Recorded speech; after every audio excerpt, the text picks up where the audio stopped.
बच्चे मन के सच्चे, सारे जग की आंखों के तारे, ये वो नन्हे फूल हैं जो भगवान को लगते प्यारे।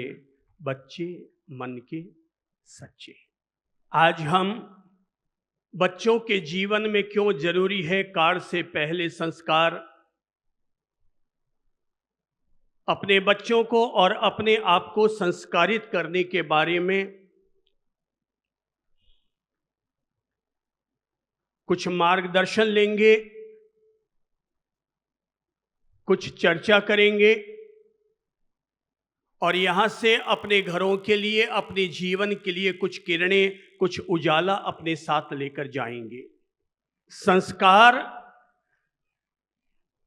जीवन का वो दीपक है जिससे न केवल हमारे जीवन में उजाला होता है बल्कि हमारे सामने वाला अंधेरा भी दूर होता है। संस्कार वो नींव है जिस पर न केवल हमारे जीवन का निर्माण होता है बल्कि एक उन्नत जीवन, एक बेहतर जीवन जीने का रास्ता भी प्रशस्त होता है। चाहे सामाजिक विकास हो या धार्मिक विकास, स्वयं के व्यक्तित्व का निर्माण हो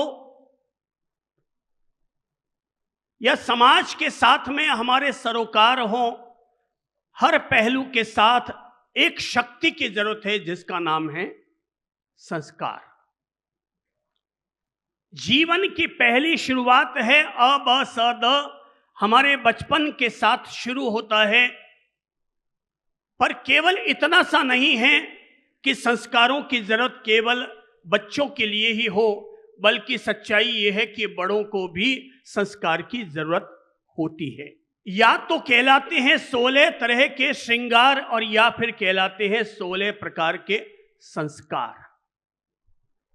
16 तरह के श्रृंगार केवल हमारे चेहरे को सुंदर बनाते हैं, पर 16 तरह के संस्कार ये आदमी के समग्र जीवन को सुंदर बनाते हैं।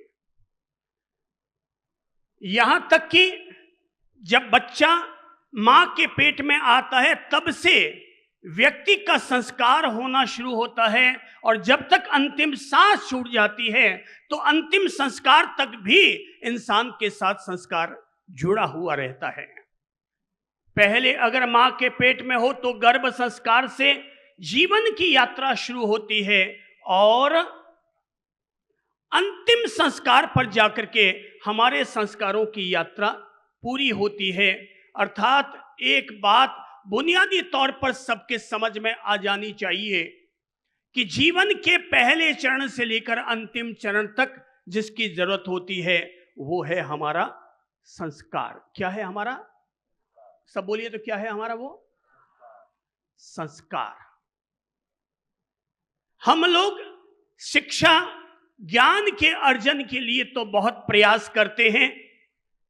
अपनी जीवन के 25 साल हम लगा देते हैं अपने शिक्षा के अर्जन के लिए, लेकिन संस्कार के प्रति हम लोग जागरूक नहीं रह पाते। संस्कार का उद्देश्य होता है व्यक्ति के चरित्र का निर्माण करना, और हम लोग केवल शिक्षा पर ही अपने आप को केंद्रित कर लेते हैं और चरित्र का निर्माण नहीं हो पाता। कभी शेक्सपियर ने कहा था कि if wealth is lost nothing is lost, if health is lost something is lost, but character is lost everything is lost. अगर व्यक्ति ने अपना धन खो दिया तो समझो कुछ नहीं खोया, अगर स्वास्थ्य खो दिया तो समझो कुछ खोया, पर अगर इंसान का चरित्र, इंसान के संस्कार ही अगर हाथ से चले गए तो समझो इंसान ने अपना सब कुछ ही खो दिया। आज हम इस बात से रूबरू होने जा रहे हैं कि इंसान के जीवन में क्यों जरूरी है संस्कार। एक महिला पहुंची एक महान ज्ञानी और दार्शनिक के पास और जाकर अर्ज करने लगी कि भगवान, मैं चाहती हूं कि मेरा बच्चा आपके जैसा ज्ञानी, आपके जैसा आदर्श पुरुष बने, आइडियल मैन बने। मैं ऐसा अपने बच्चे के लिए अपेक्षा रखती हूं। आप बताएं कि मैं अपने बच्चे को आपके पास कब लेकर आऊं। महान ज्ञानी व्यक्ति ने कहा, भाई तुम्हारे बच्चे की उम्र कितनी है? बोले गुरुदेव मेरे बच्चे की उम्र तो 5 साल की है।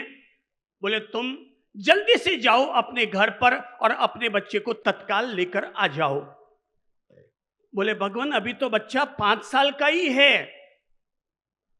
तो महान ज्ञानी व्यक्ति ने कहा कि इंसान के बच्चे की शुरुआत शिक्षा और दीक्षा की शुरुआत, असली ज्ञान की शुरुआत तब नहीं होती जब व्यक्ति 5 वर्ष का होता है, बल्कि बच्चे के सही शिक्षा और दीक्षा की शुरुआत उसी दिन हो जाती है जिस दिन वो मां के गर्भ में आता है। तुम तो पहले ही ऑलरेडी अपने बच्चे के लिए 5 साल विलंब कर चुकी हो।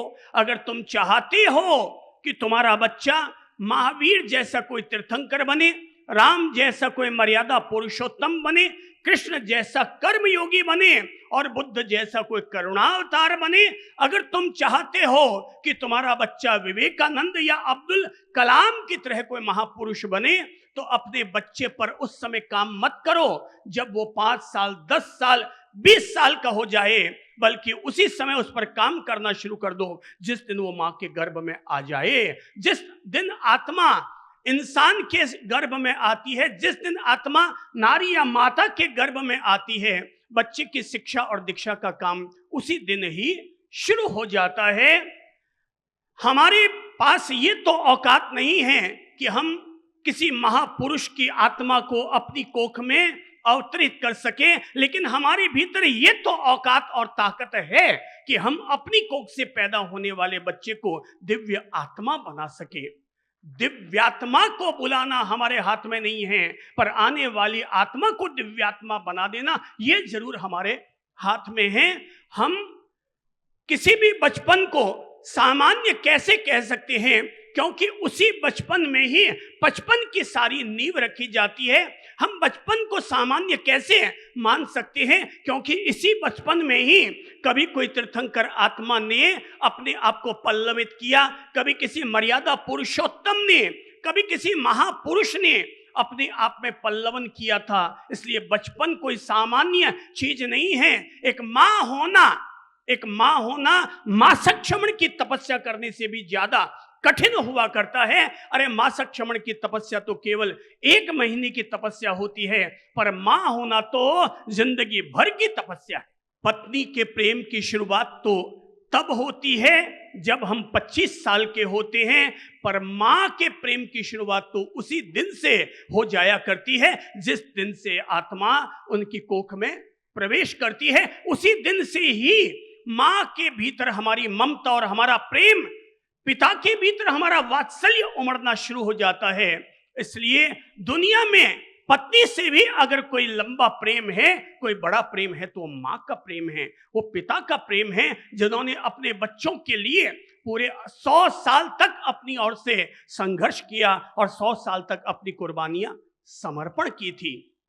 समस्या तब होती है जब बच्चों पर हम अगर ध्यान नहीं देते हैं और केवल ये समझते हैं हमने केवल घर में बच्चों को जन्म दे दिया, पल रहे हैं, बढ़ रहे हैं, महंगी से महंगी स्कूल में हमने उसे दाखिला दिला दिया और हम समझते हैं वो बड़ा आदमी बन जाएगा। भाई बड़ा आदमी तब नहीं बनता जब कोई बड़ी स्कूल में जाता है, बड़ा आदमी तब बनता है जब माता पिता की संस्कारशाला में बच्चे का निर्माण होता है। एक है पाठशाला, एक है संस्कारशाला। विद्यालय पाठशाला है और माता पिता और परिवार का वातावरण उसका संस्कारशाला है। हम नहीं दे पाए अपने बच्चों को बेहतरीन संस्कार, इसीलिए आज के युग का दुष्प्रभाव हमारे बच्चों पर हावी होता चला गया। बच्चे माता पिता से विमुख हो रहे हैं, बच्चे अपने कर्तव्यों से दूर भागते जा रहे हैं, बच्चों के भीतर समाज की सेवा और राष्ट्र भक्ति कम होती चली जा रही है। अपने धर्म के लिए उनको अपनी जीवन को अपने धर्म के अनुसार जीना है, ये भाव भी व्यक्ति में कम होता चला जा रहा है। परिणाम निकल रहा है, अब इंसान तो पैदा हो रहे हैं पर महापुरुष पैदा होने बंद हो गए हैं। ऐसे लोग पैदा होने बंद हो गए जिनसे कि आने वाले कल का निर्माण होता है। बच्चे तो समाज के और देश के भविष्य होते हैं, वे आने वाले कल के आधार होते हैं। काम अगर करना होता है तो हर पिता को, हर माता को अपने अपने बच्चों पर काम करना होता है। अगर लगता है कि हमारे बच्चे सही रास्ते पर नहीं हैं तो बच्चों को सही रास्तों पर बोलो तो लाया जा सकता है। बच्चे अगर सही रास्ते पर नहीं हैं तो सही रास्तों पर उन्हें लाया जा सकता है। जब हम जैसे गुरुजन जब सत्संग में आने वाले सैकड़ों हजारों लोगों को व्यसन मुक्त करवा सकते हैं, उन्हें मांसाहारी से शाकाहारी बना सकते हैं, उन्हें सही रास्ता दिखा सकते हैं, तो एक माता पिता अपनी ओर से अपने बच्चे के लिए नव निर्माण का काम क्यों नहीं कर सकते। बात की शुरुआत करूंगा, कुछ समय पहले ही घटित हुई थी घटना। ये वो घटना है जिसका हमने पहले भी कभी जिक्र किया है, और घटना है मुंबई की। एक घर पर रात को 12 साढ़े 12 बजे पुलिस ने दस्तक दी, और जैसे ही पुलिस पहुंची, घर का दरवाजा खुलवाया, माता पिता हक्के बक्के रह गए, हमारे घर में पुलिस का क्या काम। अंदर तक हिल गए। माता पिता ने पूछा हुआ क्या, तो पता चला कि आपके बच्चे ने गेट ऑफ इंडिया पर किसी लड़की के साथ छेड़खानी की है। 5 युवक थे, 5 बच्चे थे, 4 तो पकड़े गए और अंतिम आपके बच्चे का भी नाम आया है और आपके बच्चे को भी पकड़ने के लिए आए हैं। क्या हमारे बच्चे ने किसी लड़की के साथ छेड़खानी की है? बोले साहब, आपको भरोसा ना हो तो ये फोटो देख लीजिए, हम सीसीटीवी कैमरे से आपका फोटो लेकर आए हैं, ये बच्चा आपका ही है। पापा ने कहा, बच्चा तो हमारा ही है, चेहरा तो उसी का लग रहा है। पल भर रुको। पिता ने पुलिस इंस्पेक्टर से कहा, पल भर रुको। ऊपर गए, बच्चे को जगाया, बच्चे से पूछा, बेटा एक बात बताओ, कल तुम गेट ऑफ इंडिया गए थे? बोले हाँ पापा मैं गया था। क्या वहां पर कल किसी लड़की के साथ तुमने छेड़खानी की? बच्चा चौंक पड़ा, क्या बात है, पापा को यह बात कैसे पता चल गई? वो अंदर तक हिल गया कि पापा को यह बात कैसे पता चल गई। शर्म के मारे उसने गर्दन नीचे कर ली। बोले बेटा शर्म खाने की जरूरत नहीं, पहले यह बताओ कि तुमने कल क्या किसी लड़की के साथ छेड़खानी की? जवाब देते न बन पाया। मौन से पापा ने समझ लिया कि उनके बेटे ने यह गलत काम किया है। पापा वापस नीचे आए, पुलिस इंस्पेक्टर से कहा, मेरा बच्चा ऊपर है, जाइए और उसे गिरफ्तार कर लीजिए। इंस्पेक्टर चौंका, अरे मैंने तो ये सोचा था कि ये पापा ऊपर जाकर अपने बच्चे को छिपाएंगे, पर ये छिपाने की बजाय बच्चे को वापस लेकर आ रहे हैं और कह रहे हैं कि जाओ ऊपर और जाकर के उसे गिरफ्तार कर लो। इंस्पेक्टर ऊपर गया, बच्चे को पकड़ कर लेकर आया। बच्चा शर्म के मारे कह रहा है, पापा मुझे बचाओ, पापा मुझे बचाओ, पर पापा मौन है। और जब बच्चे को लेकर के इंस्पेक्टर रवाना हो गया, सीढ़ियां उतरने लगा कि तभी पापा ने वापस इंस्पेक्टर को आवाज दी, प्लीज जरा ऊपर आना। तो इंस्पेक्टर ऊपर आया। बेटे को भी लगा कि पापा उसे बचाने का काम करेंगे। इंस्पेक्टर को भी लगा कि पापा उसके बच्चे को बचाने के लिए रिक्वेस्ट करेंगे, मगर ऐसा नहीं हुआ। पिता ने अपने बच्चे के लिए इंस्पेक्टर को ऊपर बुलाया और अलमारी खोली, 5,000 रुपये नगद निकाले, इंस्पेक्टर के हाथ में थमाए और कहा, इंस्पेक्टर साहब जो काम मैं न कर पाया वो काम आप कर लेना। आज मुझे एहसास हो रहा है कि मैंने अपने बच्चे को केवल ऊंचा पढ़ाने के लिए ही मैंने खर्चा किया है, पर आज मैं अपने बेटे को सुधारने के लिए खर्चा कर रहा हूं। ये 5,000 रुपया मैं आपको इसलिए दे रहा हूं ताकि आप आज मेरी बेटी की ऐसी पिटाई कर लेना कि आज के बाद वो फिर कभी किसी लड़की को बुरी नजर से देखने की हिम्मत भी इंस्पेक्टर सक पका गया, ये आप क्या कह रहे हैं? बोले मैं सही कह रहा हूं, जो काम मैं जिंदगी भर नहीं कर पाया अपने बच्चे के प्यार में, जो मुझे कर लेना चाहिए था लेकिन मैंने नहीं किया, पर बच्चे के प्यार में मैं केवल अंधा धृतराष्ट्र बना हुआ रहा और जैसा बच्चा चाहता था मैं हमेशा वैसा करता गया, वैसा ही मैं खर्चा करता चला गया। पर आज जब पुलिस मेरे घर पर आई है तो आज मुझे सबक मिल रहा है कि ये काम जो आज मैं करवा रहा हूं वो काम मुझे बहुत पहले करवा लेना चाहिए था।